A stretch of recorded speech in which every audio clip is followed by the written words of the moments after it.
Pada 21 November 2024, Rusia mengejutkan dunia dengan meluncurkan rudal balistik antarbenua RS-26 Rubez ke Ukraina, menargetkan fasilitas penting di Dnipro.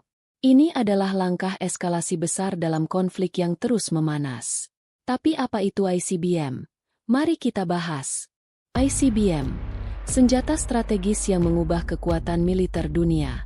Intercontinental Ballistic Missile, ICBM, atau rudal balistik antarbenua, adalah salah satu pencapaian teknologi militer paling signifikan dalam sejarah umat manusia. Dirancang untuk membawa hulu ledak nuklir melintasi ribuan kilometer, senjata ini mampu menghantam target di sisi lain planet dengan akurasi tinggi dan daya hancur yang sangat besar.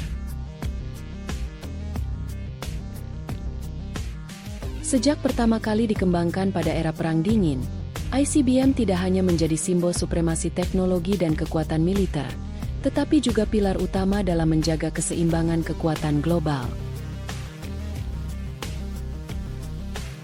Namun, di balik kecanggihannya, senjata ini memunculkan dilema moral dan geopolitik yang masih relevan hingga hari ini. Video ini akan mengupas secara lengkap asal-usul, teknologi, mekanisme kerja, strategi, serta dampak dari ICBM terhadap dunia modern.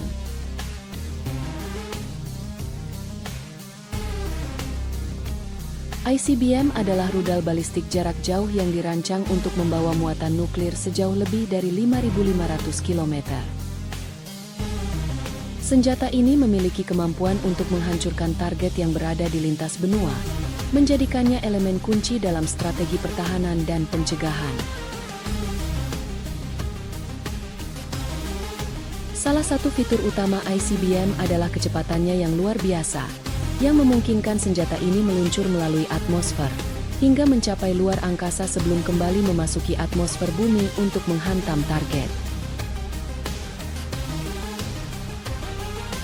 Proses ini dilakukan dalam jalur balistik, yaitu lintasan yang mengikuti hukum gravitasi dan aerodinamika. ICBM modern sering dilengkapi dengan teknologi canggih seperti Multiple Independently Targetable Reentry Vehicles, MIR, yang memungkinkan satu rudal membawa beberapa hulu ledak sekaligus dan menyerang target yang berbeda dalam satu misi.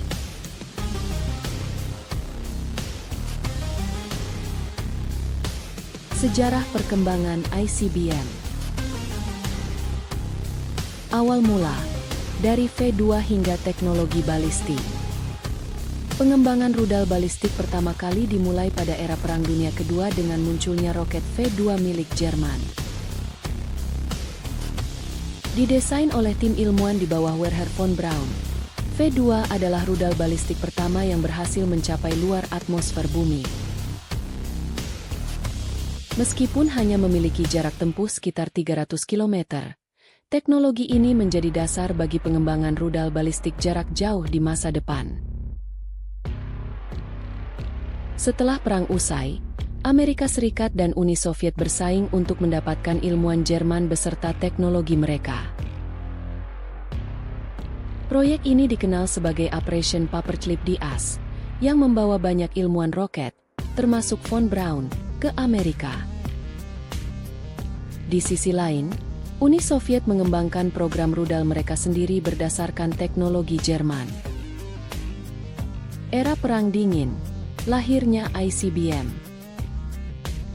Pada tahun 1957, Uni Soviet mencetak sejarah dengan meluncurkan R-7 Semyorka, ICBM pertama di dunia yang berhasil diuji coba.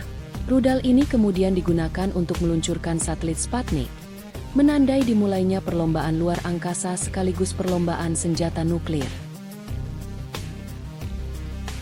Tak mau kalah, Amerika Serikat segera mengembangkan rudal balistik mereka sendiri, seperti Atlas dan Titan. Pada tahun 1960-an, kedua negara memperkenalkan rudal berbahan bakar pada seperti Minuteman, Amerika Serikat, dan R-36, Uni Soviet, yang lebih andal dan dapat diluncurkan dengan lebih cepat dibandingkan rudal berbahan bakar cair. Teknologi MIRV dan dominasi strategis. Pada akhir 1960-an, teknologi MIRV diperkenalkan, memungkinkan satu rudal membawa hingga 10 hulu ledak yang dapat diarahkan ke target yang berbeda. Ini meningkatkan daya serang ICBM secara drastis, karena satu rudal mampu menyerang beberapa lokasi strategis sekaligus. Bagaimana ICBM bekerja? ICBM beroperasi melalui 3 tahap utama. Fase peluncuran, boost phase.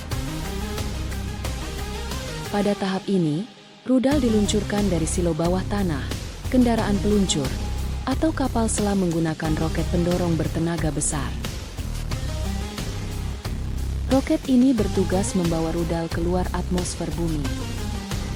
Peluncuran biasanya hanya berlangsung selama beberapa menit, tetapi merupakan fase yang paling rentan terhadap deteksi oleh sistem pertahanan musuh.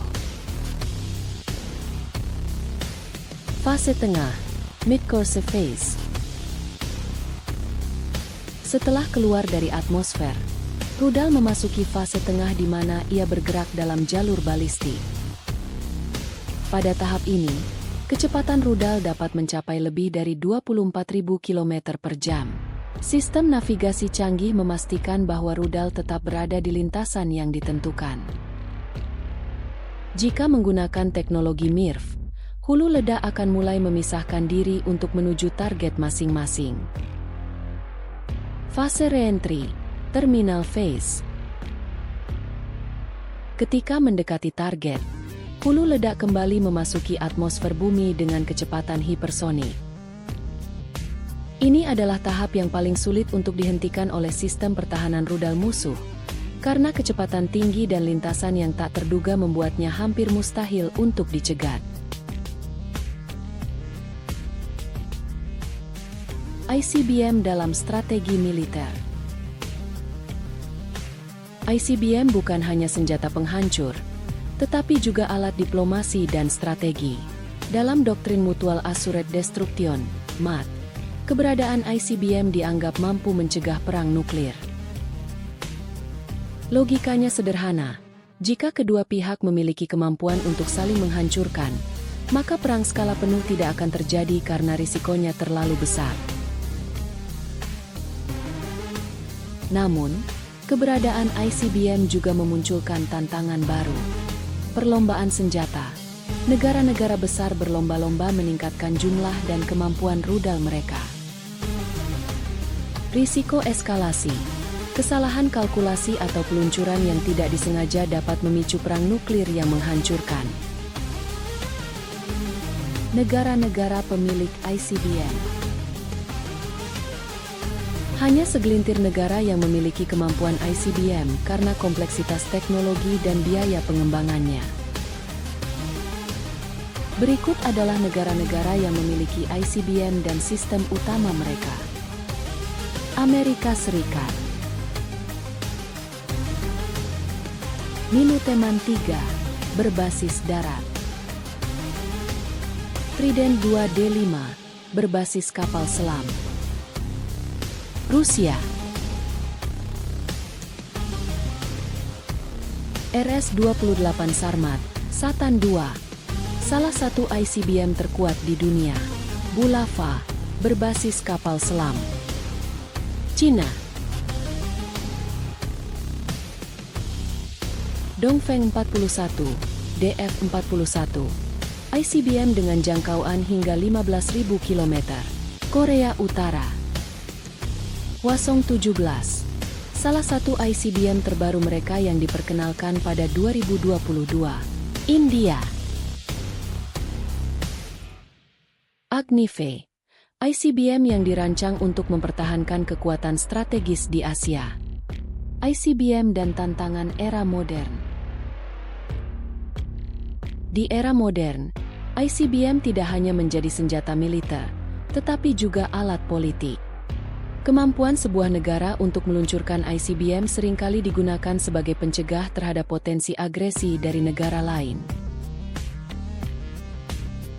Namun, dunia juga menghadapi ancaman baru, seperti pengembangan sistem pertahanan rudal, teknologi seperti THAAD, AS, dan S-400, Rusia, Dirancang untuk mencegat rudal balistik, meskipun efektivitasnya terhadap ICBM masih diperdebatkan. Senjata hipersonik. Rudal hipersonik yang lebih cepat dan sulit dideteksi menjadi tantangan baru bagi pertahanan rudal. Kesimpulan. ICBM adalah simbol kekuatan militer dan pencapaian teknologi yang luar biasa. Di satu sisi, senjata ini berfungsi sebagai alat pencegah perang nuklir. Namun, di sisi lain, keberadaannya memperbesar risiko perlombaan senjata dan eskalasi konflik global. Sebagai umat manusia, kita dihadapkan pada pertanyaan penting. Bagaimana kita memanfaatkan teknologi ini untuk memastikan perdamaian, bukan kehancuran? Ingin tahu lebih banyak tentang teknologi militer lainnya? Ikuti terus channel Teknologi Tempur untuk pembahasan mendalam tentang senjata, strategi, dan sejarah militer yang membentuk dunia kita hari ini.